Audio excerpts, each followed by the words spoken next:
जागते रहो।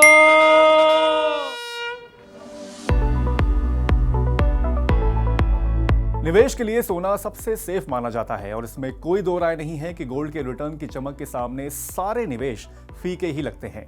पिछले 10 साल में गोल्ड ने सालाना औसत 16% से ज्यादा का रिटर्न दिया है। लेकिन अब सवाल ये उठता है कि किस तरह के गोल्ड में निवेश करें। हालांकि सोने का नाम लेते ही दिमाग में सोने की ज्वेलरी ही आती है, लेकिन सोने में निवेश के लिए आप ज्वेलरी खरीद रहे हैं तो आपको बड़ा नुकसान उठाना पड़ सकता है, जैसा कि अमर के साथ हुआ। दरअसल अमर ने गोल्ड में निवेश के लिए 10 तोले की ज्वेलरी खरीदी।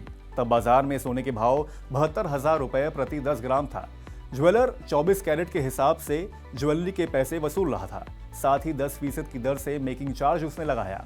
इस तरह अमर को ये ज्वेलरी 79,200 रुपए प्रति 10 ग्राम पड़ी। 10 तोले ज्वेलरी के लिए उन्होंने 7,92,000 रुपए चुकाए। यहाँ ये बात भी बता दें कि कोई भी ज्वेलरी 24 कैरेट गोल्ड की होती ही नहीं है। ज्वेलर्स अक्सर 22 कैरेट की ज्वेलरी ही बेचते हैं और कीमत 24 कैरेट के हिसाब से वसूलते हैं। पिछले दिनों जब अमर को अचानक पैसों की जरूरत पड़ी तो वो ज्वेलर के पास ज्वेलरी लेकर पहुंचे। ज्वेलर ने हिसाब किताब लगाकर उन्हें जो कीमत बताई वो उससे सन्न रह गए। दरअसल जांच में ये ज्वेलरी 18 कैरेट की थी। ज्वेलरी बेचने के समय गोल्ड का भाव 72,000 रुपए प्रति 10 ग्राम पर था। ऐसे में 18 कैरेट गोल्ड के दाम 54,000 रुपए प्रति 10 ग्राम बने। महज 3 महीने में ही अमर को 2.5 लाख रुपए से ज्यादा का नुकसान हो गया।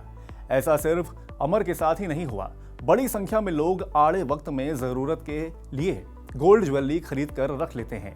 खासकर गांव देहात में तो ये ट्रेंड और भी ज्यादा है। ऐसे लोगों को आगे चलकर अमर की तरह बड़ा खामियाजा भुगतना पड़ता है। Personal finance expert Jitendra Solanki कहते हैं कि निवेश के लिए सोना अच्छा विकल्प है, लेकिन गोल्ड ज्वेलरी केवल निवेश के लिए अच्छा जरिया नहीं है। इस निवेश में फायदे की उम्मीद नहीं कर सकते हैं, इसलिए गोल्ड ज्वेलरी में निवेश से बचना चाहिए। सिर्फ जरूरत भर के लिए ही ज्वेलरी खरीदें। जो भी ज्वेलरी खरीदें वो हॉलमार्किंग वाली होनी चाहिए। अगर आपको सोने में निवेश करना है तो सॉवरिन गोल्ड बॉन्ड यानी कि SGB सबसे अच्छा विकल्प है। अगर फिजिकल गोल्ड ही खरीदना है तो बैंक के जरिए सिक्का या बार के फॉर्मेट में उसे खरीदें। अगर ये चीजें ज्वेलर से खरीद रहे हैं तो उसकी शुद्धता जरूर परखें। गोल्ड ज्वेलरी पर हॉलमार्किंग अनिवार्य होने के बावजूद कुछ ज्वेलर अब भी बिना हॉलमार्किंग के ज्वेलरी बेच रहे हैं। कुछ लोग टैक्स बचाने के फेर में बिना बिल के ज्वेलरी खरीद लेते हैं।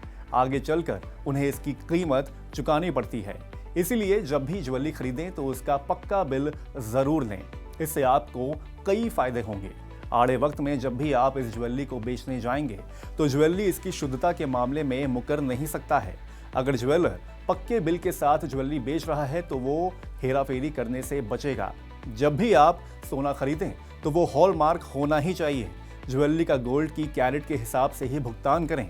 अगर आपने घर और सामान का बीमा करा रखा है तो चोरी अथवा प्राकृतिक आपदा की स्थिति में इसका क्लेम कर सकते हैं।